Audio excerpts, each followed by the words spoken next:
Welcome to Chronic Combat Conversations, a live look at our best bets, picks, and predictions for every UFC event, with your hosts, Tyler from TB Scouting MMA and Guru Scouting MMA, back again for UFC Vegas 33 or UFC on ESPN 28, Hall versus Strickland. This middleweight main event is sure to be an interesting one, as the winner of this fight puts themselves in a prime position to really start climbing the top 10, even the top 5 possibly, prime themselves for a top 5 matchup.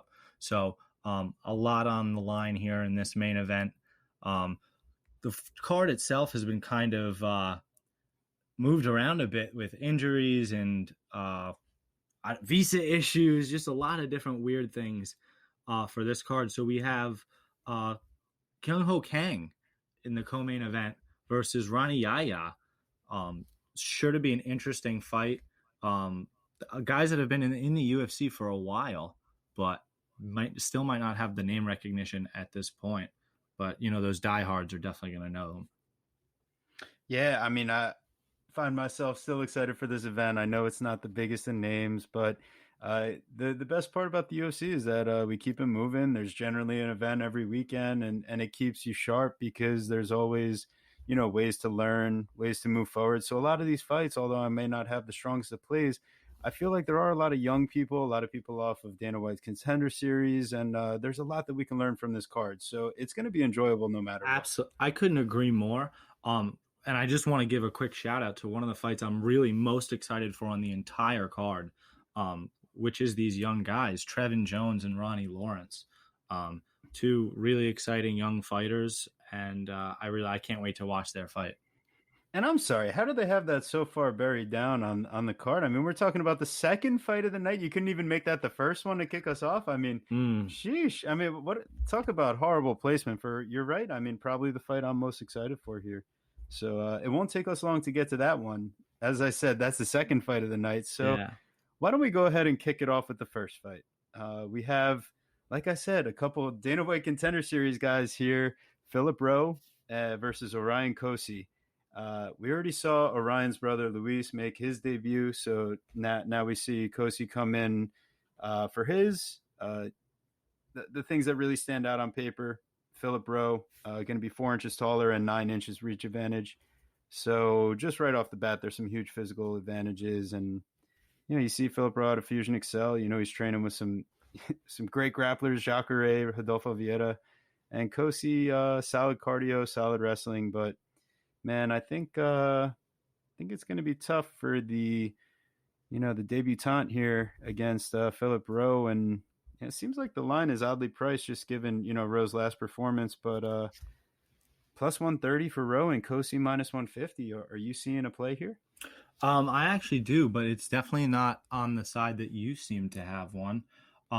While Rowe does have the physical advantages with the I believe 9 inches in reach, which is kind of crazy. Cosce in his at least 2 out of his last 3 fights, he's been at a multiple inch reach disadvantage. So he is no stranger to this. That being said, it hasn't been 9 inches, but he has been at a disadvantage. From what I've seen from Rowe, he looks really green to me. And not just because he got pounded by Gabe Green in his last fight. When I saw him on Island Fights, I didn't really like too much of what I saw. I mean, he does have a ton of physical attributes that, like his reach, that you could like. He's good off of his back. He does like to grapple. He feels quite comfortable, throwing his kicks. He was rocked a lot in that Gabe Green fight. He was totally unable to utilize his reach advantage in that fight, which was extremely sloppy with Gabe Green. He got really compromised with the leg kicks. What I did see from Cosce was that he did get wrestled a decent amount by Dixon, Matt Dixon, in his UFC Dana White Contender Series fight. But Dixon is like an unbelievable prospect. Had come into that fight 9-0 and was the significant favorite in that fight. He only gave up 3 of the 10 takedowns that the dude shot.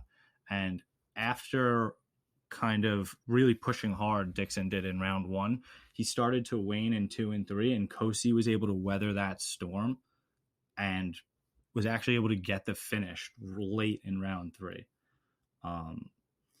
So one, while I do think that Kosi's fight IQ could be kind of questionable, I think Rose kind of is too. And I think Rowe is going to come out there and try to put a pace on in round 1. And then when he doesn't get the finish, I see him fading. And I think Kosi could end up doing kind of what he did on the Contender Series. So I actually like Kosi here. There's a couple different ways I was thinking of splitting this baby. I like Kosi in the over 1.5 at plus 150. I also like, I guess, Kosi in round 3 or decision plus 200. And I don't know, if you didn't like the finish, you could just get Kosi by decision at plus 330. But I'm taking a fade at Rowe, obviously. Yeah, I really don't have like a play on this fight at all. I just lean towards picking Rowe, that he does have that one UFC fight under his belt, and Kosi really benefited from a gassed opponent, and he's coming off this really strange shoulder injury where they kind of told him he needed surgery and needed to stop working out, but instead he just kind of did his own thing and like came back from it. I had no idea about that. Yeah, no, so I have no like, idea about a shoulder injury. Shout out to Fight Night Picks for the interview, because it was definitely interesting to hear that this guy is like going against his doctor's orders and just doing whatever he wants. And like, I thought he did great on the Contender Series, really turning it around on a guy that was, going for a first round finish, but really like, he dominated the first round, and Kosi gets back to his corner and he goes, all right, well, I can't give up the takedown anymore because I'm not doing anything from the bottom.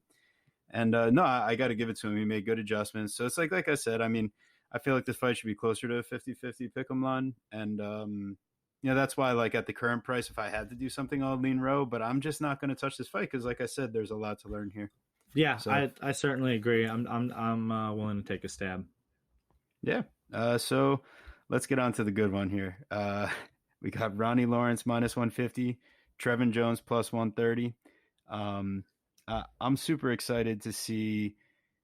We got the Dana White Contender Series graduate in Lawrence versus Trevin Jones, who came in on a short notice call-up, takes an absolute beating round 1 against Timur Valiev and turns the table and knocks him out clean before Valiev, comes to his senses as he hits the ground. Some ground and pound follows, but I mean, that's a clean finish there. And a little marijuana overturned it. I mean, come on. We love the cannabis on this show, so it's like it's horrible that they would go and suspend, take away a win, turn it to a no contest. So that's still a win in our mind. Yeah, I mean, and that win has just aged better and better, honestly, because Valiev is a legitimate prospect. Yeah, and to be hurt to the body that often and show the resilience to keep fighting, Tognoni might have been able to stop it at some point, but generally when someone gets hurt to the body, I feel like they get a little bit more leeway with it as far as like, because you can recover in a short period of time when that happens, as Jones showed us. So I trust his cardio. I trust that he comes in the best shape possible because he did that on short notice. And then he comes in, we're picking him against him again. Bautista, a big favorite, and he gets knocked out in round 2 on a beautiful counter. Uppercut, lead hand. So it's really interesting because Trevin Jones, he's got his black belt in jiu-jitsu with Drysdale. He's been to Vita BJJ. He's been to Extreme Couture. So he's definitely been around the block. Now, in our minds, 2-0 in the UFC, really 1-0 with a 1-0 contest. He does have 6 losses, but one submission pretty long time ago, 5 decisions, and a lot of those decisions were splits. So, Jones definitely has been, been deep in fights, been able to, win 6 decisions himself. A few of those split as well. So, he has 3 knockouts, 4 submissions. And yeah, I mean, Ronnie Lawrence here seems to be a great, exciting fighter. Tons of cardio, tons of takedowns, but not a lot of top control. Are you seeing anything here as far as a pick? I think that's super interesting in terms of the top control that you mentioned, But I guess if I had to pick a side, I do lean Ronnie Lawrence at this point, because I mean, what we've seen from him, like Dana White said, he looks really special. Solid wrestling, aggressive in guard, decent striking, head movement, quick cardio. I mean, he really does seem to be the right, like the baseball, the 5-tool player. Like he really seems to have everything that you'd be looking for in a fighter. Um, he had a great showing against Vince Cachero. Continued to grind him out and really earn that finish. Took a while to get there, obviously, getting it in the third round, but he did get it. What I've liked from Trevin Jones is, I mean, obviously that he's a savage. I mean, he's won his 2 fights in a row, both by knockout and both as, significant underdogs. So, I mean, really, it's really hard not to like this guy. Now he's coming into a third fight as an underdog. I'm not sure that he can spring it here. And the reason why is he hasn't even faced a takedown attempt in the UFC yet. So nobody on the UFC level, so to speak, has tried to even take him down. And that's a problem because I know that Ronnie Lawrence is going to shoot a million takedowns and he's going to be successful with a few of them. So, and I also know he's going to have the cardio to keep coming. I do like Lawrence, and at minus 150, you could even possibly, I do like it money line, but I think my play to kind of avoid some craziness, because the fight is damn close, I think the fight goes the distance. So you can get the fight to go the distance at plus 100. I think both of these guys, especially, I wanted to bring this up as well. What you really saw from Trevin Jones, especially after his with his interview after his second fight, I mean, the way that he strategically broke down his KO of Batista, I mean, it demonstrated an extremely high level of fight IQ. So I did want to make sure that comes out. So I think somewhere with the wrestling and the fight IQ, this fight goes a distance. That's interesting.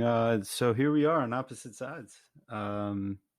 I was looking into some of, the statistics and what, Trevin Jones has been doing so far in the UFC. Obviously, it's a super small sample size, but I'm watching the Bautista fight and I see Jones changing levels and getting into the clinch and getting some cage control. I mean, he ends up with a minute and a half of cage control in less than 2 rounds on Mario Bautista. So he's able to work things offensively. He wasn't able to land a takedown there, but Batista's a kickboxer, though. No, like that's kind of right. But then, and then he also lost. I also believe he lost the round, right? Jones did, or did he win it? I mean, the striking. I was actually going to get into that.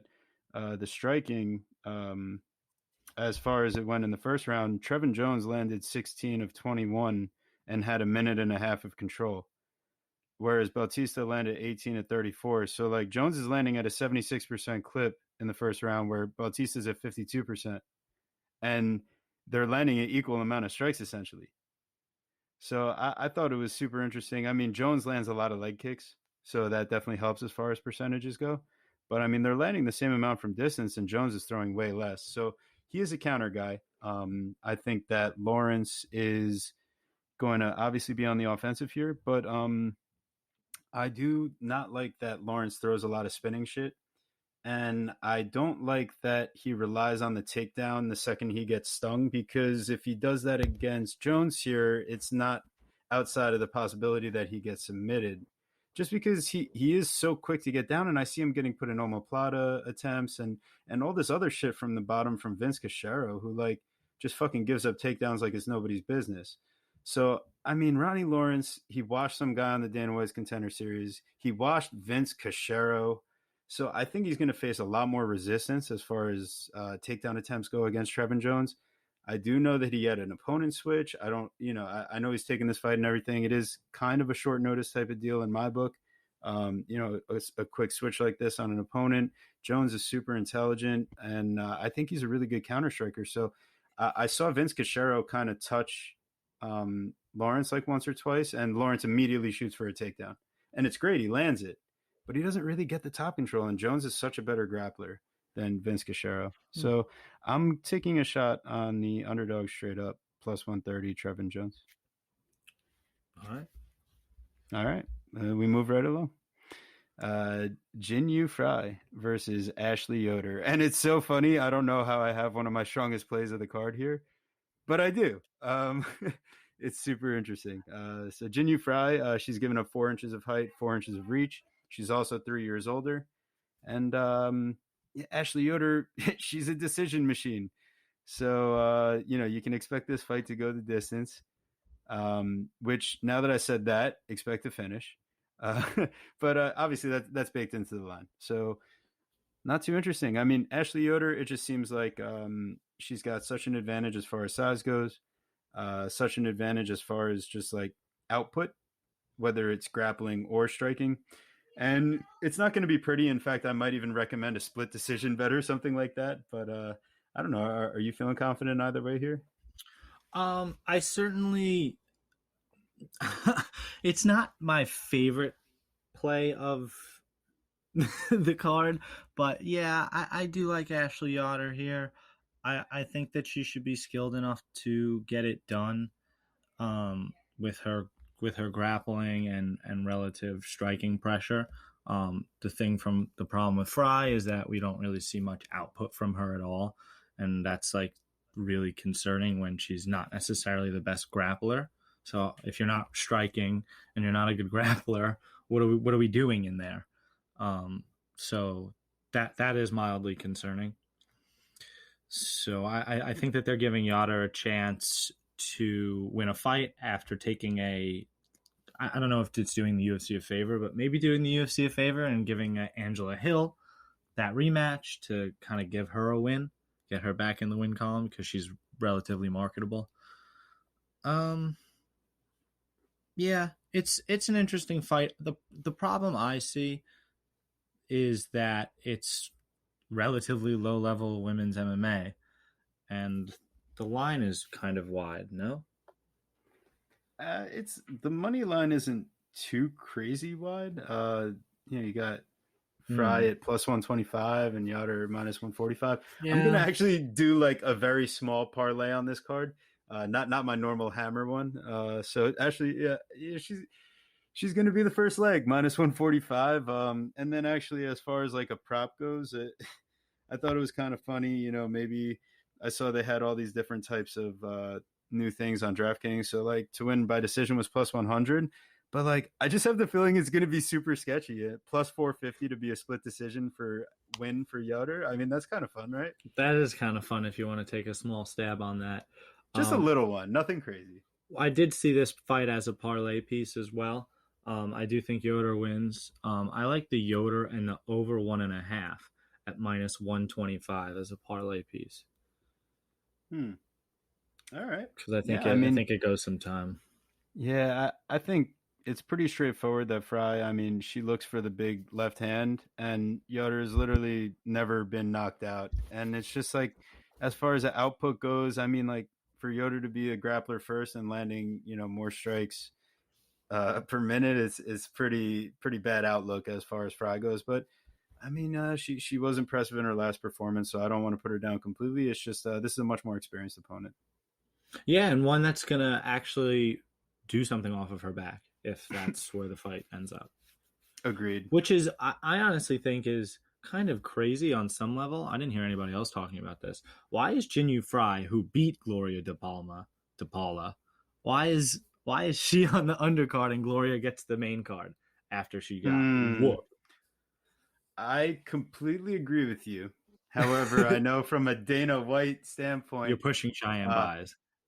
And DePaula, I mean, both attractive, both off Dana White Contender Series. So as opposed to the older Fry and Yoder, they're trying to push them out the back door, get this fight on their contracts. I don't know. Buys is pretty bad, but Yoder might give her a run for her money.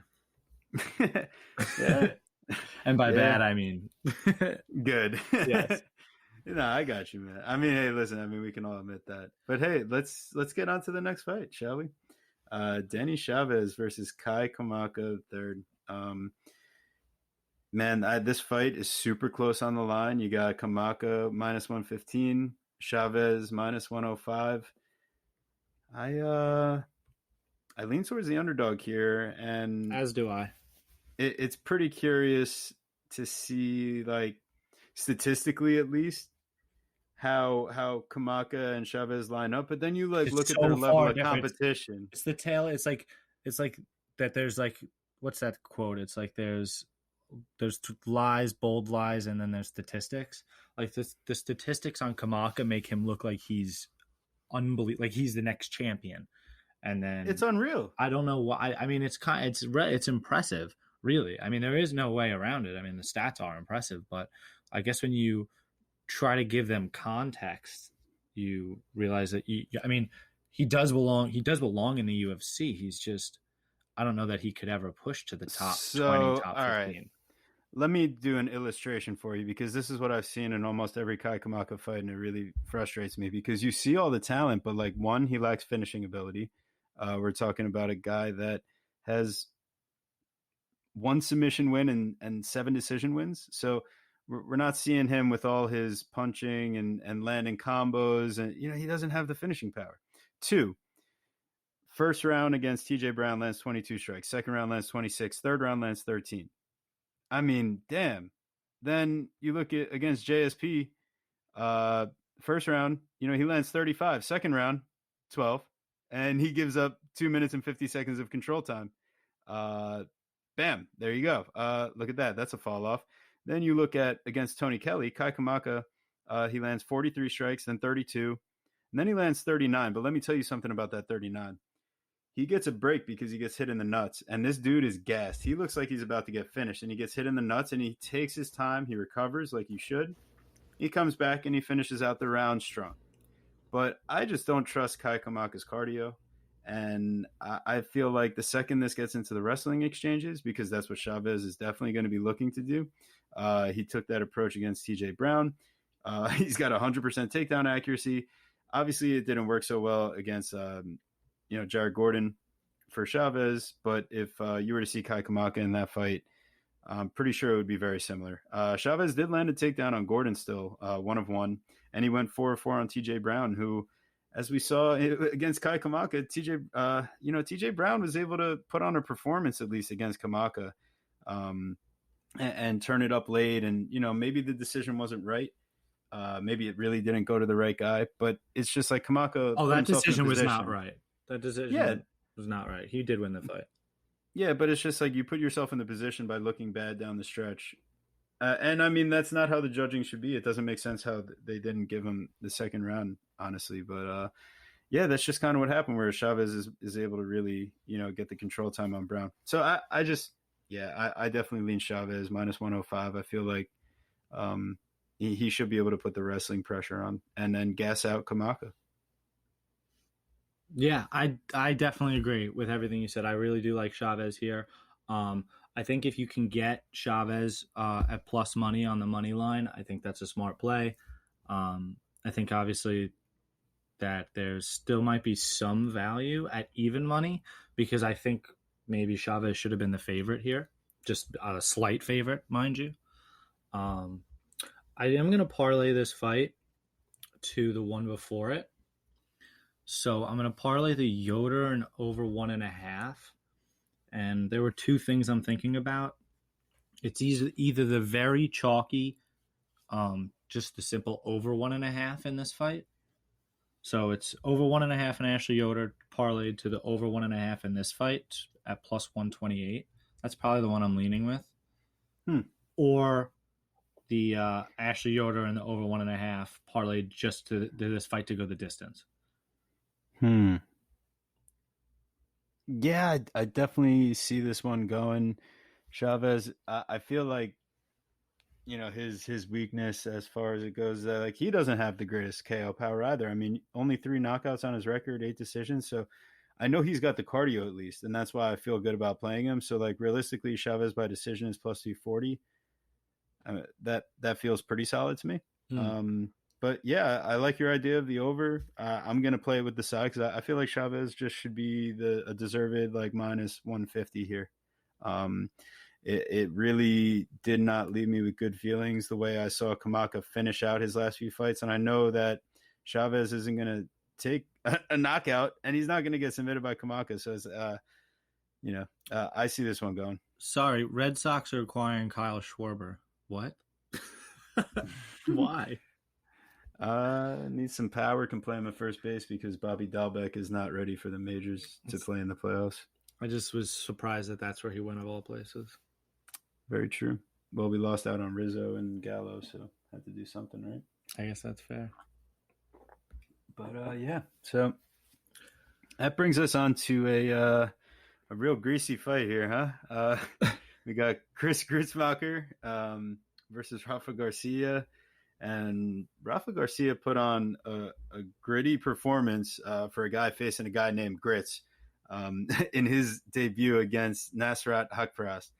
Garcia really impressed me. He had Haqparast hurt in the first round. Overhands, he puts on pressure. He can take a punch. Man, I really liked what I saw from him. And is that not reflected in the line here? So, yeah, I mean, it's pretty safe to say that the bookmakers are all over this one in my book because Grutzmacher just absolute, tailor-made wins for him in Laveras and Lozon at the very tail end of his career. And then he just How did you pronounce that name? Lozon? Lozon? I don't know. Like bro. a calzone? I'm in the zone, bro. You're in the calzone. Maybe a little bit too high. Jesus Christ. But yeah, so yeah, I mean it's really just sketchy to be playing it, but damn, if it's not a parlay piece for me with Yoder, then what am I doing, Oh. Yeah, you're crazy. So my problem with this fight is something that we've talked about quite often here on Chronic Combat is the person actually good enough to warrant the line? And while Chris Grutzmacher has given UFC fans like very little reason to have any faith in him at all, showed up at the last fight, didn't look good, got pieced up by Alexander Hernandez and taken out like quite brutally. Like it looked like a World Star video. I mean, it was it was bad. So at this point, he's kind of got a sketchy chin at 35 years old. I just start to see the narrative start to slip away. And when you see somebody at, near like minus 250, nearly minus 300, you're supposed to run through guys. And I don't know where this narrative of Rafa Garcia by knockout is. He has one career professional knockout. That's it. One. He's a submission guy. So, he's got decent boxing. He keeps a high guard. He seems to have a good gas tank, but one KO. So, if Chris Grutzmacher could, tailor-made pick anybody, he's probably going to try to pick a guy that, doesn't rely on knockout power. That's not his thing. So, yeah, is it possible Grutzmacher just folds quickly, easily, and no problem? Sure. But if he offers any sort of resistance, this fight could get sketchy for no reason. But that being said, Garcia is the better fighter. He should win. It really shouldn't be a problem. I do feel comfortable parlaying Garcia slightly. I'm going to parlay him lightly to a fight in a little bit that we'll talk about. I do think that he wins. I just think that the line's too high, simply put. I've seen lesser men and ladies shit in the apple pie. So I agree with that. I mean, it definitely makes sense. And that's why I keep saying this parlay this week, I am not throwing the hammer on. It's not, I might throw $20. I'm not throwing a full 100 on Rafa Garcia and Ashley Yoder. But to me, these are the safest spots on the card at this point because I mean, shit, I saw Garcia wobble Haqparast like visibly, so it's not that he doesn't have power. I just think he's one of those guys where like if he hurts you, he goes to the Okay, but grappling all to right, but finish is you. Nasrat the chinny, like the guy with the strongest No, chin? but So like like I is don't really like Gruetzemacher that. the guy with the strongest chin? Well, no, but So no, I agree with you. I'm not saying that he gets the knockout. I'm not even saying play the finish. We could just see a greasy grappling match here. yeah, I mean the one You one of know, I mean, one of the simple plays I did like was the round 3 or decision for Garcia at plus 110. So that's a good way to take a guy that this is a pretty chalky fight. I think that's an interesting way to try to get some positive line value on it because I don't think that he gets the finish super early. Like I think if Gruetzemacher is even half a fighter that he's supposed to be, that he has to go out there and fight. Like you can't just go out there and fall asleep because you're not going to have a job much longer. So I do think that this racks up a little bit of time. And then for whatever reason, Garcia by sub is plus 200. So I don't know that that's super juicy, but I think that's his one way to get the finish if he's going to get it. Gruetzemacher's been sub 3 times and Garcia's got 7 subs. So if you tell me there's a submission prop, it's solid plus money there, plus 200. Well, plus 200 plus 200 is DraftKings. So if that means FanDuel will probably have it like plus 320 or some craziness. Last I checked, FanDuel's been so behind they didn't have any props up today. That's pretty horrible. It was really horrible, super disappointing. I don't know if they're focused with the Olympics or what they're doing, but they don't have the props up. Wow, that's super sketchy to be honest with you because FanDuel used to have it ready on Tuesdays at one point during the pandemic, and now DraftKings is the one getting it out on Tuesdays and offering all these new crazy props and everything. So it's like, well, DraftKings really does have I feel like the money behind it. I don't think FanDuel is nearly as popular. Yeah, I could definitely agree with that. I feel like it's like Apple to Android. Like, yeah, sure, people use an Android, but I think it's still like 2 or 3 to 1. No, I totally feel that. Well, I'm glad that they caught up and finally started putting their shit out early. So yeah, I mean, there we go. If you want to prop this fight for me, yeah, there we go. Plus 200 on the sub because it's definitely happened multiple times for Grits. And yeah, Garcia, that's definitely a big part of his game. But yeah, well, I could see it. I could see this fight ending any which way. So I'm just gonna take Garcia as a piece of my parlay. I got one more leg coming. What's really quickly? I guess what is Garcia in the distance? Just to I guess save it in terms of instead of picking sub and.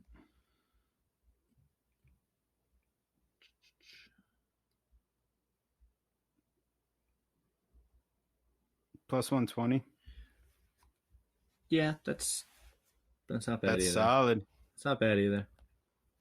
I like that. They really seem to think a decision is the most probable thing, which is actually kind of interesting for this fight. Yeah, I do. That's what I'm saying. I think that there could be a relative overreaction to Gruetzemacher's getting his clock cleaned by Hernandez, who's a brick shithouse. In any event. I guess that means it's time to move on. Seems like we're pretty solidly on a side there. Yeah, and in agreement. And this one is about as sketchy as a fight can get as far as having real good historical tape, having UFC experience. I mean, we're talking two guys fresh off of Dana White Contender Series. Isn't that kind of weird that they put these guys up against each other? I mean, I know Bagdasaryan didn't get a contract immediately, but Colin Anglin did. And yeah, I think it's weird to see these guys matched up against each other right now. Yeah, Anglin was supposed to fight Sungwoo Choi, but he withdrew in February. Yeah, I mean, damn. What does that mean? That's a tough debut right there. Right, agreed. Yeah, all right. I just wanted to make sure that's what you meant. Yeah, but Bagdasaryan, I mean, super impressive kickboxer, but this guy's got almost all first round finishes, and that decision win on Contender Series is as sketchy as it gets as the fight goes on. 100%. Whereas Colin Anglin, he shows really good cardio in his fight, but he also shows he keeps his chin up in the fucking air and he swings wild looping punches. So it's how do I trust either guy in this fight? Because they are basically the perfect counter for each other. Yeah. And one of these guys is going to look like they should have been like a minus 300 after the fight. That's an interesting point. And I think that's why I end up on Anglin, because I think in a coin flip fight, I'm going to take a plus money play. So I like Anglin plus 125. From what I saw, yeah, Anglin does keep his hands low, but he's got the good combos. He's got good feints. He's at a Factory X, so you know his Muay Thai is on point. He was totally and completely outstruck, like 21-6 or something, in his Dana White Contender Series fight, and then came back as the guy continued to gas out. He comes back and wins the fight. So, and again, super impressively, and I may have, this sounds like a little bit earlier as well, he was a major underdog in his Dana White Contender Series fight. Colin Anglin was, and he ends up pulling it out, like you just said, in the later rounds. So when you look at somebody like Melsick, who is a southpaw kickboxer, hard power punches, but he throws everything into his strikes, walks forward like a zombie, tons of output, but then the questionable cardio, and he's not well versed in the grappling or the wrestling. I think I see Colin taking it to the clinch and eventually pushing a tired Bagdasarian up against the cage. So, like I said, I like Anglin plus 125. I think I like Anglin round 3 or decision at plus 180, and the Anglin and the over 1.5 plus 165 as well. Because I think there's some slight value in it. I'm going to look like an idiot if Bagdasarian knocks him out in the first 2 minutes, which is very possible. But I think if it gets out of that first 2 minutes, we got a plus money play on a good fighter. That's definitely super interesting when you put it that way. I would definitely feel comfortable being on the Anglin side as the fight goes on. But if you had to ask me, I think that the highest probability of what we're looking at as far as what do I think, Bagdasarian could definitely walk out of here with a first round knockout. And I think, it's definitely like one of those ones that could even be like the first minute type of deal. That, like you put it, Anglin, as this fight goes on, the experience getting into clinch exchanges and initiating his wrestling, going to be super helpful, but it's not like he has the deepest of backgrounds in mixed martial arts overall. Whereas Bagdasarian, I mean, at least he's got the kickboxing and the boxing experience, but man, he really looks horrible as the fights go on in those outlets as well. So yeah, it's super sketchy to me. I'm not gonna have a play not on a super fight. strong play. Listen, I pick a side and I try to find some value. No, for sure. That doesn't mean that he's my dog of the day or anything like that. I mean, I wouldn't put more than like a unit on this fight. Like, I mean, you can't really go very heavy. Definitely, I feel you there. Well, that just about sums it up. So why don't we get on to what is this? Our prelim headliner here. What a weird fight. With another fighter coming off a multi-year layoff. There's a couple fighters I think on this card similar to last week's and the week before with multi-year layoffs, and Nico Montano is the main one here. Yeah, she's coming in against Wu Yanan and minus 255 to plus 205. I mean, damn, how did we find ourselves here with Nico Montano? I mean, listen, we've said this before. Women's MMA, this line is too wide. I'm going to tell you that right now. I don't care if Nico on a low-level fight like this, you're right. I don't care if Nico Montano goes out there and gets a submission in the first 30 seconds. This line is too wide. And, she's got a multi-year layoff with COVID and injuries forcing her out of multiple different bouts. Yanan Wu, I think she's a gamer. I think she's a beast. I think she ran into a really tough matchup with Jocelyn Edwards and Mizuki. And then you see her beat Laura Mueller, who's currently out of the UFC. She lost to Gina Mazzani. back in 2017, and then lost to Yana Kuniskaya off of in the regional scene. So I don't like those are good names to lose to. So yeah, could Nico Montano be in that company, in that class? Sure, but she's a 4-3 record, hasn't fought recently. Literally, the only reason I'm taking her and not putting up the biggest shit fit about this line is because we've seen these multi-year layoff fighters cash a lot. Like it's been significantly more often than not. So yeah, I agree with that. Plus, the other reason is like she's got some serious wrestling chops. It's not like she's an absolute trash fighter or whatever. It's just like she keeps continually pulling out of fights. She stepped out of the Shevchenko title fight. I think that really sits in people's minds. But the other thing is like you see her Montano win like a full round of grappling against Juliana Pena before getting the tide turned on her, on the feed, and then the rest of the fight it wasn't so great, but she's got the talent for sure. I mean, she gets takedowns and control on Roxanne Modafferi and on Juliana Pena. So I know that she's got the talent, but like Wu Yanan is just so bad in the wrestling exchanges. She needs to fight on the feet. If it's from distance, she'll have a chance. And like if you have a ticket on her and it goes to decision, it's possible that you're feeling kind of all right about it, but like I'm just not touching it. I'll pick Montano, but there's nothing here that interests me. And it's funny that you say that. There was really not much that interests me as well. But there was a similar play that you had thought of earlier with these new things that DraftKings offers. I do think that the wrestling is a problem for Wu. So I think that Nico will eventually go there and lay on top. I think it's going to be a unanimous decision. So the decision play is minus 135 for Nico, but you can get her by unanimous decision at plus 130. Interesting idea. Look at that, using the new systems out here. The guru is becoming self-aware. Listen, if they offer the props, man, I'm going to look at them. At the very least. All right. I like that.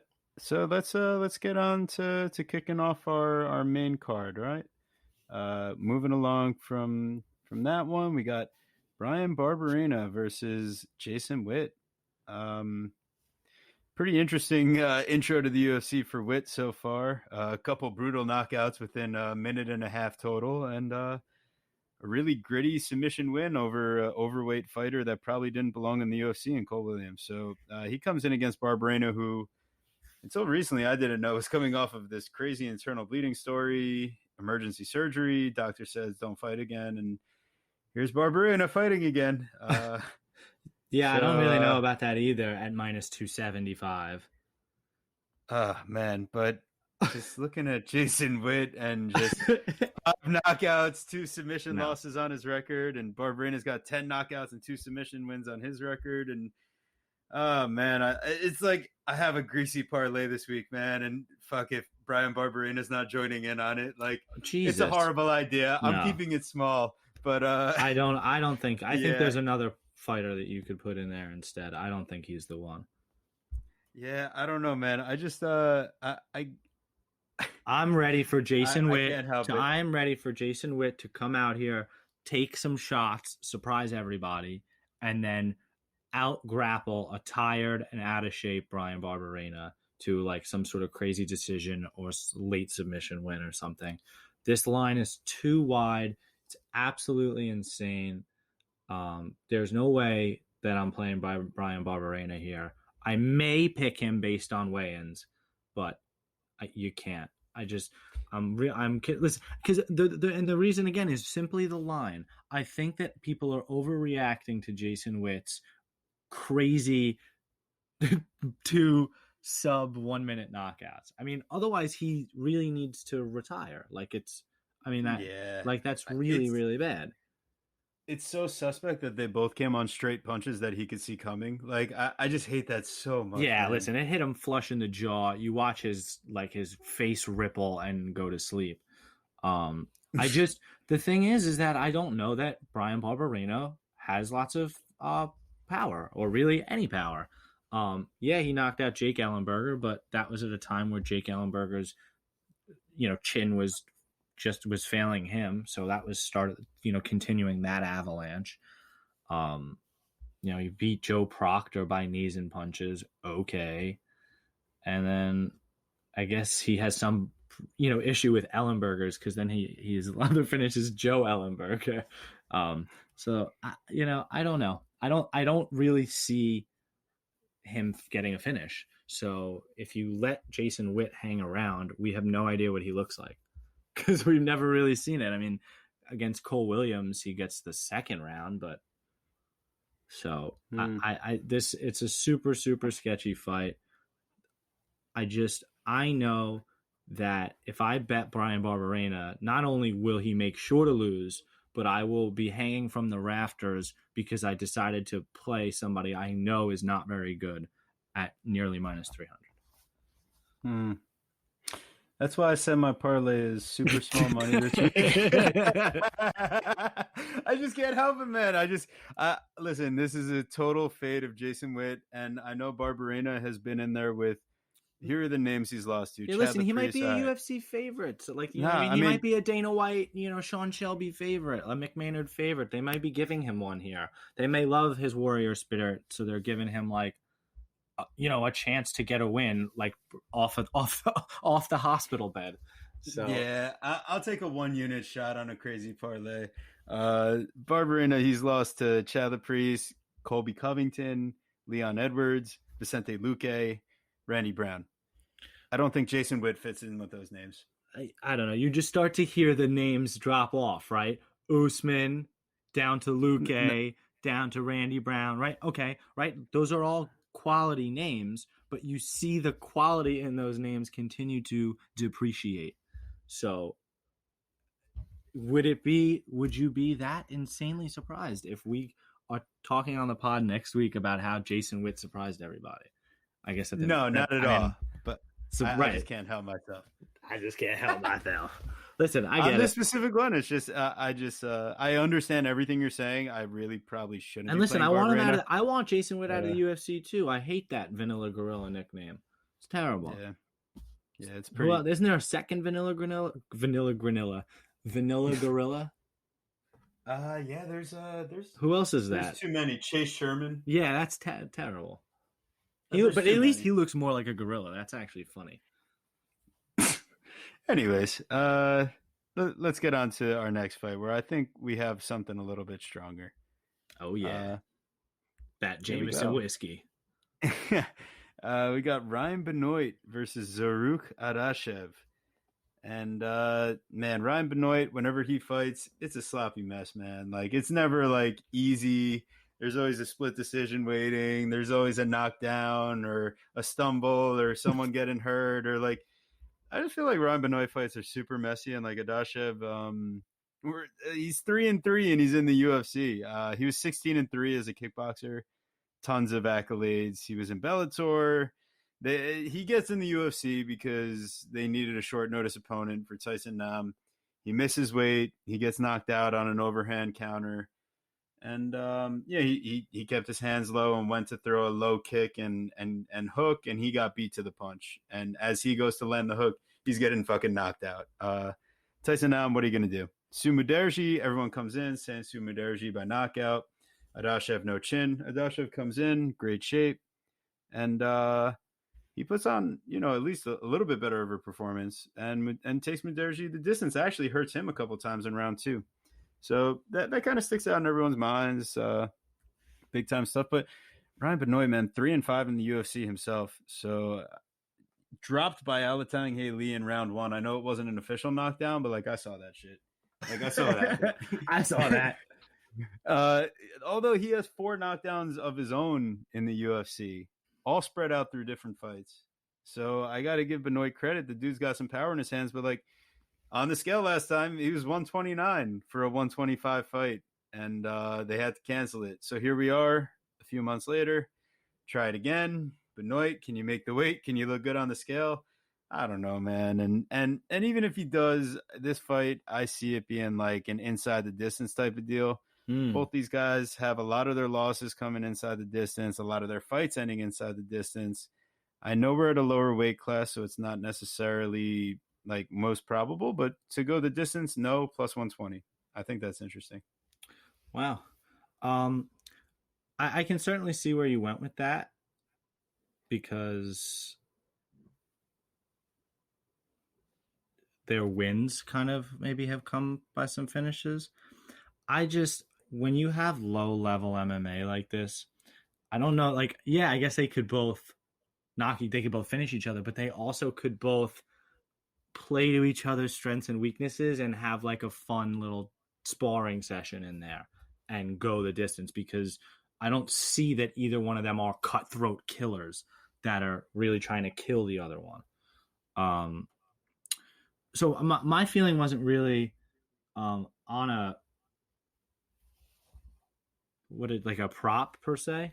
It was really more on a side, and my side is Zaruk Adeshev. I have no idea why or how Ryan Benoit's favored to anybody at this point in time. It's 10-7. He's lost 3 of his last 4. And you looked to who, like you said, Alatang, that's a really, really bad loss. And Tim Elliott in a fight that he could have won. It was a close fight, an interesting fight, but he has all the tools, and he on some level, and he just doesn't really apply it very well. He's just kind of a low IQ fighter, and the only thing he really does have going for him is that power. And you have to worry, like you said, about the weight cut stuff, because he's been struggling with the weight. So the other thing I really quickly wanted to say was Adeshev's his 2 losses, I think you probably said it, to Sumadarji and Tyson Nam. You can't shake your head about those. Those are Sumadarji's up and coming. I cannot wait to see him fight again. And Tyson Nam is a legitimately a well-respected mixed martial artist. I mean, he's a veteran in the sport, and he's got unbelievable power for the weight division. So I like Adeshev here in probably a pick'em fight, or maybe where he should have been a favorite at plus money. Obviously, barring weigh-ins. I definitely lean that way. I totally feel like Adeshev is the side here. I mean, looking up and down the card, I'm not sure that like I have the super, like, I won't go as far to say it's like a dog of the day for me or anything, but like, yeah, he definitely seems like the cleaner kickboxer, and he's not giving up nearly as much reach as he did in his first couple of fights. I think Adeshev really had a chance to adjust to the UFC here, and we could see a good performance. Well, yeah, I guess we would say our dog of the day would be Danny Chavez, if you can get him at the dog price, because that is the original dog. So, yeah, I would agree with that. We really didn't do a good job selling that dog of the day as far as like, but it's tough. Because again, Kai Kamaka is going to make it -105, and he's going to make it competitive. Kai's going to make it a competitive fight, so I believe he is our strongest dog play. But I mean, listen, there's a few dogs that I like, including Colin Anglin, including Zaruk Adeshev, and possibly another one going forward. Yeah, I totally feel that, and yeah, you're not going to get much disagreement on that pick from me. So let's get on to our next fight here. We got Nicholas Stolze versus Jared Gooden making the real late notice appearance here during fight week even, right? Munir Lazez has to drop out due to visa issues. So in steps Gooden, 0-2 so far in the UFC. Stolze 0-1. So somebody's got to get a win. So somebody's got to get one, right? And we saw it actually open up with Gooden as the slight favorite. And then it just gets steamed, and now Stolze is like -200. I mean, we didn't have access to that line on DraftKings or anything. I wish we did, but it was much closer. It was like a -130 by the time it opened to us. Mm-hmm. So Stolze -200. That's absolutely crazy. Gooden back up against the wall. He fought Joban and Nurmagomedov in his 2 fights to start the UFC. So it's like you can give him a pass for how he looked overall, and he definitely should be bringing an exciting fight. But like Stolze does seem the better guy, and he's had a full camp, so I definitely lean that way. But I like, how do as well. confident could I be there? I actually feel relatively decent about Stolze, as good as you can. That with the limited sample size that we have, you give him his UFC debut versus Ramazan Ameev, right? So what does that tell you about what you think about him? Obviously, you think decently highly of him. When you look at his past record, he's not necessarily fighting the saltiest guys. Before he gets to the UFC, 16-5, 13-4, 8-2. I mean, he's fighting, not tomato cans. So, from the highlights and the things that I saw, I was actually pretty impressed with his body of work and his skill set. I think Ramazan Ameev is like an incredible fighter and a problem for almost anybody. What I see from Gooden, and I did make sure to go back and not just watch the Nurmagomedov and Joban fight, but I made sure to go back and watch his Trent McCown Titan FC fight. Man, he is so unorthodox. He's still so low output. He keeps his hands down extremely low. And at the end of the day, even in the Trent McCown fight, he's too hittable. He's hittable. And that's going to be a problem for him. So I like Stolze here. I like Stolze to get the job done. I think you parlay Stolze money line with Garcia money line. Two chalky ass lines to get it. You get it at plus 100. And that's the way the cookie crumbles. Yeah, that's Oh, and by the way, there's no props available for this fight, so shout out. Yeah. Yeah, I mean, seems pretty simple to me. I mean, Stolze is definitely my pick. I don't know why I'm not so interested in parlaying him when I'm interested in parlaying Barberena. So yeah, you could slap me for that. See, thank you. I'm glad you pulled it out because that was the fighter when I said it earlier. I think that it shouldn't be Barberena. I think it should be Stolze. So that is interesting. And listen, I mean, this is all way independent. I don't have these bets placed yet. I would like to see Barberena on the scale before I place money on him. So, and who knows if I could end up getting canceled due to a botched weight cut or anything. Whatever. Just given his medical condition. So any fight can get canceled for any reason. Yeah. So anyways, I mean, listen, Garcia and Yoder themselves are plus money. So it's like, maybe I don't try to get too cute as it goes on. Dude, if that's wait, Garcia and Yoder is plus money, straight up money line? Yeah. Really? Yeah. Because Yoder's minus 145. That's the play. Yeah, that's probably just a smarter play. Why add any sketchiness if you don't have to? Then you can make a 1 unit parlay into a 1.5 unit parlay or 2 unit parlay because you actually think that it's like a like a legitimate chance to win. Interesting. Although that being said, it's Ashley Yoder. Like, geez Louise, man. Yeah, that's what I'm saying. So it's like, you know what? This is a sketchy parlay. We might as well go all in, right? Right. Five units. Maybe I add Stolze in, do a 4-legger, right? Beautiful. And while you're at it, have some fun, right? While you're at it, we'll throw some tennis bets in there. Yeah. Throw a couple cricket and ping pong. We might as well, man. Might as well, bro. Let's get on to our next fight. I actually feel like I have a pretty solid one here. We got really this one. How do you have a solid one on this one? This fight is crazy. Okay, so here's my thoughts. Cheyenne Bays. Oh God, I love her. Gloria De Paula, 5-3. I don't mind her either. Yeah, I mean, there's a reason why the UFC put them on the main card, like we said. Very marketable. De Paula, however, comes in with a 2-inch height advantage, 4-inch reach advantage. And, one more loss under her belt, all decisions. So both women have only lost by decision. But De Paula has shown a little bit more power, notching 3 knockouts. Bays has shown a little bit more wrestling. She does have 4 decision wins, but just to see how horrible she was on bottom against Montserrat Ruiz, I mean, Cheyenne Bays really left a bad taste in my mouth as far as like her overall IQ and game plan. And De Paula, similar things, facing Jinyu Fry.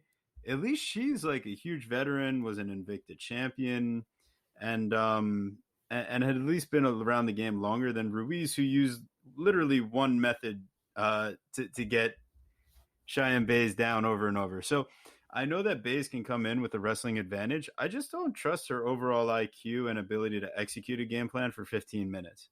So facing someone in DePaula that has so many advantages in the reach, I mean, damn, I'm super interested in the underdog play here because why is this line so wide? Yeah, probably. Like, what's the line? Minus 190? Yeah, maybe it's a little wide. Too much. I don't know. Gloria didn't really show you much of anything. Her UFC experience, excuse me, her MMA experience is extremely salty with 2 losses on it. The one loss being to Ariane Carnelosi, who we know is actually pretty decent. Otherwise, I don't. She gave you nothing to feel good about in that last fight. You want to be mad at Cheyenne Buys for low fight IQ. You have to be more mad at Gloria DePaula for low fight IQ because in the second round she showed you that she had what it takes to beat Jinyu Fry, and then the third round she goes back down. It made no sense. Really, really poor. Really, what I think, and this is where I shout out Alex Bahunin. I would love to hear what somebody like him would have to say about this. I think Cheyenne Buys was absolutely embarrassed to lose her last fight, differently than DePaula would have been. I think she was really, really embarrassed with her husband losing as well, and I believe he's now lost a second fight, right? So and then they left Fortis, bro. Right. So I really think that sketchy to me. I think that she's gonna come out and put on a performance with her wrestling. I mean, I don't trust it, man. I'll be honest with you. I'm not parlaying it. I don't have. The prop I have for you is Buys by decision minus 115, and I didn't even feel good enough to say unanimous or split because it's like I don't know. It could definitely be sketchy. I saw, at least in the Dana White Contender Series performance, that DePaula's thrown up some crazy submission attempts and working her guard against Macias. Facing Jinyu Fry, once again, that's a big-time veteran of the game and someone whose back was up against the wall losing their first 2 UFC fights. Whereas, like, Bays fights someone coming in on 4 days' notice who, you know, just is not as experienced as Fry. So really it does stick out to me a lot worse. And there's a reason why Bays should be embarrassed for the way that she lost to Conejo, to Montserrat Ruiz. It's I really, really do think that the striking, the length, and just the better experience on the feet for DePaula against someone that I just don't trust to execute a game plan as an underdog. If DePaula is the favorite here, I'm probably finding ways to talk myself into Cheyenne Bays. Yeah. I think this fight should be 50-50. There's no reason for the line to be as wide as it is. If you're saying you see minus 190, that means DePaula is probably somewhere near plus 160 at this point. I'm seeing plus 150 on DraftKings. So, I mean, to me, that's good enough for a play. It's just if this stays on the feet, DePaula has the advantage. And if it goes to the mat, I think that the long limbs offer a submission threat where I don't trust Bays in her top control. Yeah, I mean, she's minus 175 on FanDuel to plus 144. Ew, that's a horrible line because it's minus 170 to plus 150 on DraftKings. That's interesting. That is interesting. So yeah, I mean that's my play. It's not a dog of the day. It's like it's probably on the same level, maybe a little bit more than like a Malcolm Gordon type of idea. Like, wow, I liked your. No, I don't know that I agree because I like the Malcolm Gordon play because that we were fading not only the narrative of the knockout, but it was how bad Figueiredo is. I guess you're really saying that Buys is that bad? I don't think she's that bad. No. I'm saying from a dollar perspective because I mean my Malcolm Gordon play was super I meant from a philosophy standpoint. No. I'm just talking a dollar perspective. This is not my dog of the day. This is not $50 on TJ Dillashaw. This isn't whatever. This is like I'm going to throw $10 to $20 on DePaula so that on the third to last fight of the night, I'll have like a little something to sweat out. And like I like the underdog here, you know? I think this is a smoke break fight. Nah, I don't think that. Nah, I really don't. I think it'll be exciting. It'll be more exciting than either of their last two fights. So I'm excited to see how it plays out. Ruiz is so exciting to me. There's no way. I mean, when you're sitting in a scarfold for like 10 minutes of the fight, it's super not interesting. I don't know. The third round base puts it on. Yeah, so it's like, exactly. And that too, right? Thank you for bringing that up. How about that third round? Yeah, I mean, but not nearly enough. No, it wasn't. But no, and then she still gets taken down. So I mean, fuck that. I don't know. I don't. The thing is, I think both of them are an equal fade, and the fact that I'm getting such a wide line here tells me I need to make a play. What fight did I say that about earlier? Montano and Yanan, or did you say that about? No, it was. I think it might have been Barberena and Witt. Yeah. Anyways, here we are at our cobbled together, really interesting co-main event. Yeah, really crazy card. I'm excited. Listen, I like 13 fights. Anytime you get a lot of fights, it makes me a happy camper. So, yeah, that's fair. I mean, listen, Kyung Ho Kang versus Hani Yaya. The thing that jumped off the page to me is the 3-inch height advantage and the 6-inch reach advantage. And then just looking at like the grappling and the statistics and how they fight their fights. I mean, these guys love getting into grappling exchanges. They love it. And they love it. What happens when you get two guys that are obsessed with grappling? It ends up being a distance battle, right? Mm-hmm. And now I can still see these guys, getting into it because they really love their grappling. But if it ends up from distance, Kong spends double the amount of time from distance that Yaya does. Yeah. And he's got the 6-inch reach advantage. And Yaya is kind of like a zombie coming forward, trying to just get a hold of you. And his wrestling really isn't that great. Whereas Kong is like, I'm impressed with his takedown abilities. Yaya more just smothers you. And if you're not that level of grappler, I think, he's able to kind of just draw you out and really just put the pressure on. But as far as like the higher level guys go, I mean, like Ricky Simone able to wrestle with him, Enrique Barsola able to wrestle with him. And then, in his last fight against Rodriguez, I mean, he did what he needed to do. I mean, that's a guy you got to take over every time. But Kong, I mean, has been super impressive in his run in the UFC. Maybe not against the type of level of competition that we've seen for Yaya. But it's not like he's getting early submissions all the time. So he's got the cardio to be able to go forward. I like him better from distance. I like his overall wrestling as well to save him from the jiu-jitsu. So I think that my pick is minus what? Minus 125 on Kong. Wow, you straight up money line. Straight up, that's one of my most confident plays. One of your most confident plays? I'm not. Yes. I'm not sure. That's wow. I'll say that this fight is probably the fight I'm could be least confident in, possibly on the whole card. There's so many different weird wrinkles to this fight that do kind of make it interesting. I lean, at least at this stage, to Ronnie Yaya, and like I said, I retain my right to absolutely change not only my bets for this one, but even my pick, simply because I'm still not 100% sure. I want to see face-offs, weigh-ins, that kind of thing. I did like Kang's mixed martial arts ability, that he is a background in Brazilian Jiu-Jitsu, kickboxing, and wrestling. I had a serious problem with his last fight against Ping Yan Liu. He lays on top of Liu for I don't know what the number is. I mean, I nearly must be 10 minutes. About 12 minutes. Yeah, I mean, he lays on there for a long time, and he gets outstruck. No way around it, outstruck. That's horrible. It's horrible. He loses the third round, is bleeding all over this guy that he spent 12 minutes on top of. It makes no sense. So I don't know how. And he was getting tagged by Lou.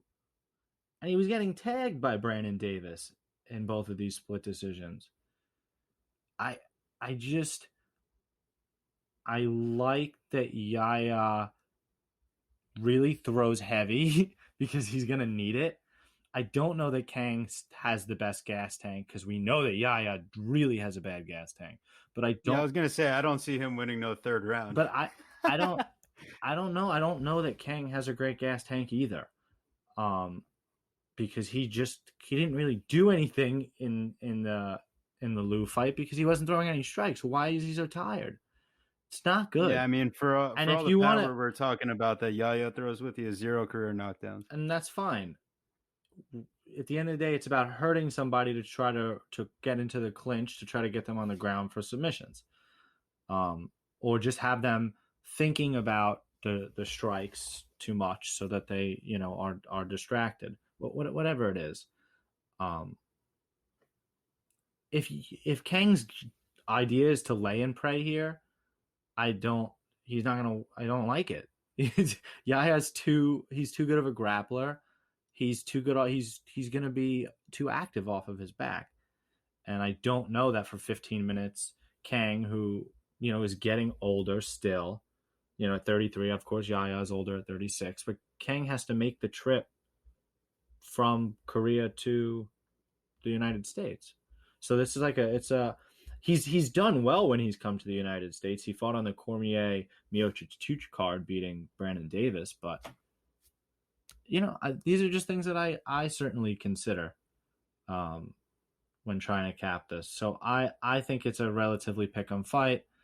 I do lean Yaya at plus money at all the different ways of looking at it, which would be sub or decision at plus 120, or even just, I guess, the finish at plus 200. So, and again, the Yaya money line is plus 105, so that's never terrible. I came into this fight almost absolutely sure I was going to be on Kang because I loved how well-rounded he was and that he's got a good UFC record. Like he's a vet. Yeah, I don't know. Does he really have what it takes to put 4 in a row now across the 4 years?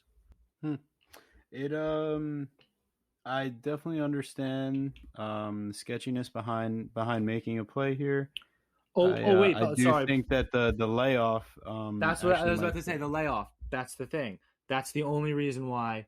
Again, like I can't pull the trigger on Yaya, and I reserve the right to totally flip the other way because, dude, these over-year layoffs, these guys are cashing, or girls with Misha Tate, but they are cashing. So that is a weird thing. We're talking about a well-rounded fighter coming off of a long layoff where I know he's doing like the whole modeling thing and he's got a lot going on in his off time and stuff. Yeah, he's got like all these pictures and stuff out there. I guess he's like looking, big. He's looking. Yeah, I mean he's big time in Korea. So, anyways, I mean, that's why he's not the guy that's been out there like. Dude, so you're telling me but you're telling me that he might not be possibly fully invested in his training? No, I think when he gets into the cage, he's ready to be there. He's not one of those guys that like is taking short notice fights because he needs to make an extra check is my thing. Okay. I think when he makes it to the cage, he's fully prepared to go in there. That's an interesting That's my thing. Is like he enjoys, fighting so much that even though he's, successful otherwise, I mean, this is someone that has an extensive UFC record. 6-2 with 1 no contest. Yeah, so I see ultimately Kong either winning with some top control and grappling reversals, not allowing to be held down. Submission attempts are going to be difficult when you're giving up that much reach. Wrist control is much more difficult, as I've seen in the past with big reach advantages in grappling. Kong seems like the type of guy that can ride it out in top control. And when the third round comes, if both guys are exhausted, then I don't see how they're pulling away at that point. But I think that the better wrestler and the better the bigger fighter too is just it's going to be very helpful. All right. So that's why I feel confident. All right, I'm pulling out the tinfoil. This is the Okay. bet. This is the bet. Are you ready? Here we The go. fight to be won by split or majority decision plus 400. That's crazy. That's it. It's gonna be. I mean, it's good, dude. That's interesting. If they're laying on top, I'm telling you interesting. now. If Kang lays on top of him for another 10 minutes, you're gonna see scorecards go crazy because Yaya's gonna be more active off the ground. You're gonna see some crazy shit happen. Okay. All right. I like it. So we made it, huh? We did. It's a little bit of a shit show. A little bit. We're at the main event, right? Uriah Hall versus Sean Strickland, the one that people have been asking for, right? The main event that people wanted. Listen, these guys are two of the more absolutely quirky, peculiar, interesting personalities that the UFC could possibly have to offer. Sean Strickland is an absolute crazy man, maniac.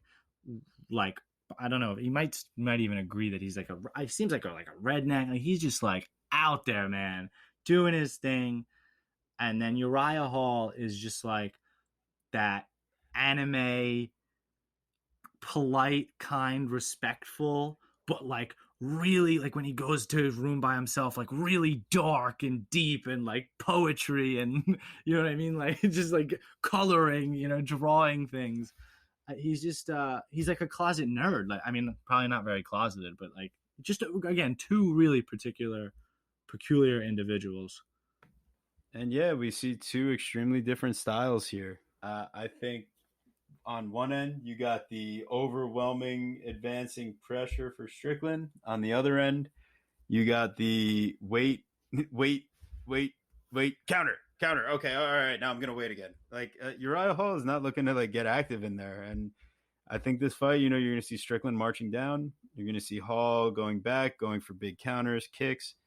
I don't feel comfortable, like, saying exactly how this fight plays out. I'll be real. I mean, I came in thinking there's no way Strickland loses this fight. He's got the volume, good striking defense, but it's like every time you watch him, he keeps his hands so fucking low. He parries well, but like he gets caught by that spinning kick against Dos Santos, and damn, Uriah Hall throws some fucking spinning kicks, and this is up at 185 now. So Hall's got a reach advantage. And, as this fight goes on, the guy putting on the pressure, the pace.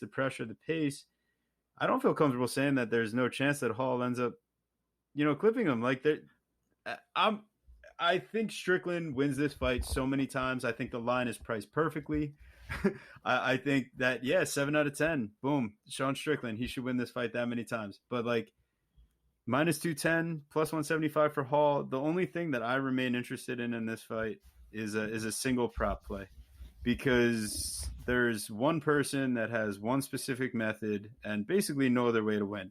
Uriah Hall by knockout is plus 330. That's it's a small play. It's not a play of the day. It's not anything crazy. I'm sorry, it's the main event and that's all I got for you. But plus 330 for Uriah Hall to get a knockout. That's his 100% of the time win probability. Like, is a knockout essentially in this fight. So how can you play money line when it's so juicy to at least, double it up and do a plus 330 on the knockout? You're right. That's, if you're on Uriah Hall, that is the only bet. And I wish I had more for this fight as well, because like I said, it's going to be extremely interesting. I cannot wait to watch it. It's just really tough. Because like you said, I think the line is priced perfectly. It's priced around 68%. And I think that Strickland can win 7 out of 10 of these fights. So that's why I am on Sean Strickland, because I think that the numbers are somewhat with us. I don't want to bet Uriah Hall. I don't want to sit there and wait.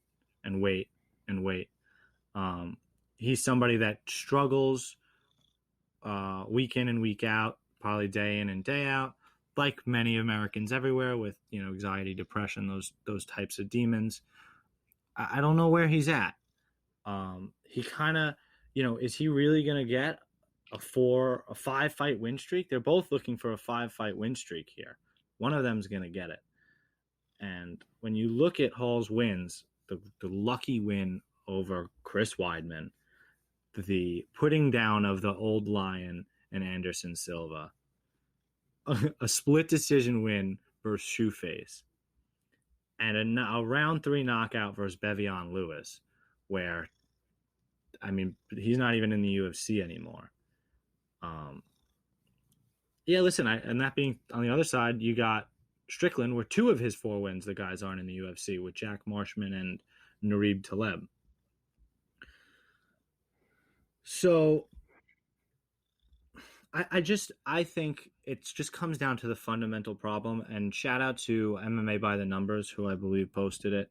It's just that when Hall is getting outstruck, his losses have come, like, specifically when he's been outstruck and outpaced like that. Paulo Costa knocked him out, outpaced him. Gegard Mousasi knocked him out, outpaced him.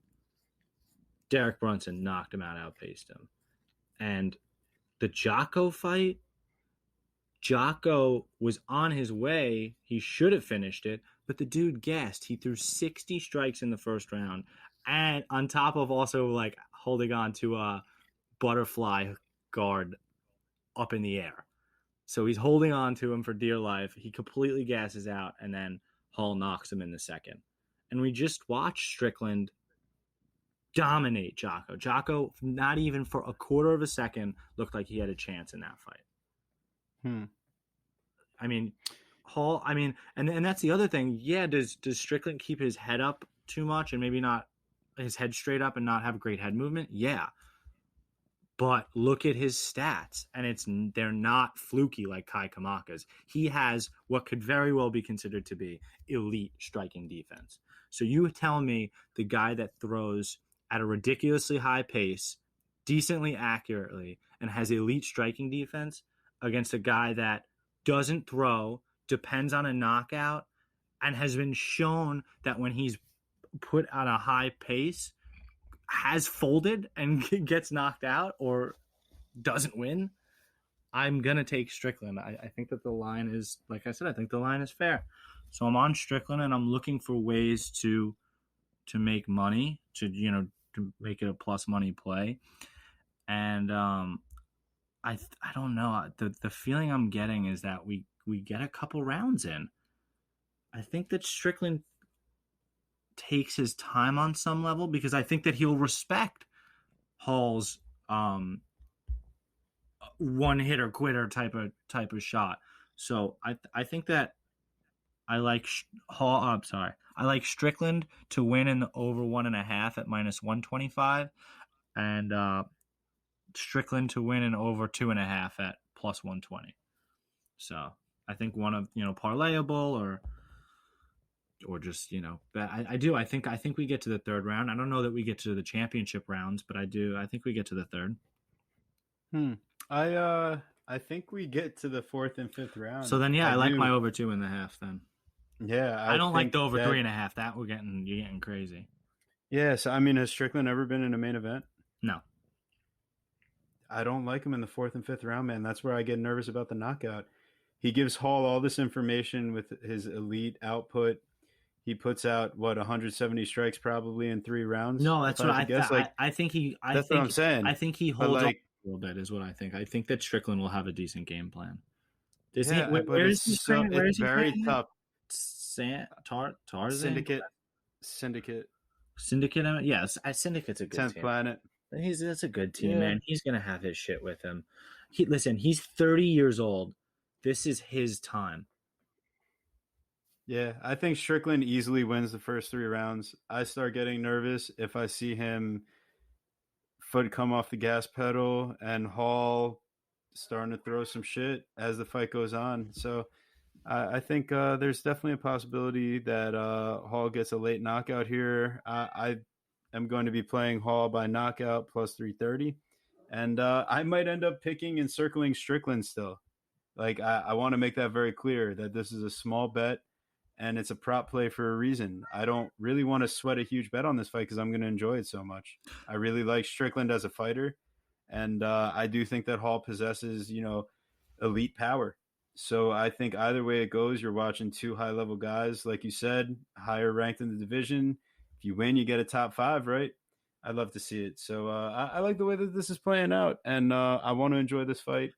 And while I do feel confident in Strickland as the side, I feel What's your best KO about prop, buddy? plus 330. Oh, I got one better for you. Oh, yeah? Oh, yeah. And it plays Okay. way more into what you like. Uriah Hall, 4-5 decision, plus 420. Plus 420. You're talking the chronic language now. And nearly 100 points higher in value. And it plays into your narrative. All right. Well, I mean, obviously, so listen, that's, yeah, I mean, then you lose your, if you get a knockout early, you're slapping yourself in the face. So but I probably play both, $10 each. 20 on the main event. I could, that's not going to make or break my night. So yeah, that sounds like a fun time. Well, I'm glad I found that one for you, or for anybody else who's still listening. So thanks for listening. Yeah. Hey, we made it this far. So give you a quick rundown of some of our favorite plays on the card here, like we always try to do. Thanks for listening, guys. Hope you give us a like or subscribe or, anything like that. But yeah, here we are. So our dog of the day, we got Danny Chavez. I know it's really not a huge dog this week, but minus 105 to minus 115, that counts as a dog, my friends. And I think it should be reverse, if not even a wider line in Chavez's favor. So I'll be playing him there. I also like Gloria DePaula on a small play. I like Uriah Hall on a knockout play. One of my favorite money line plays was Kyung Ho Kong at minus 125. We had the serious degenerate parlay. Brian Barberina's in there for whatever reason. We got it might be, I'll throw Stolze in, and then you want to throw Yoder and Garcia. We might just play Yoder and Garcia separately as well.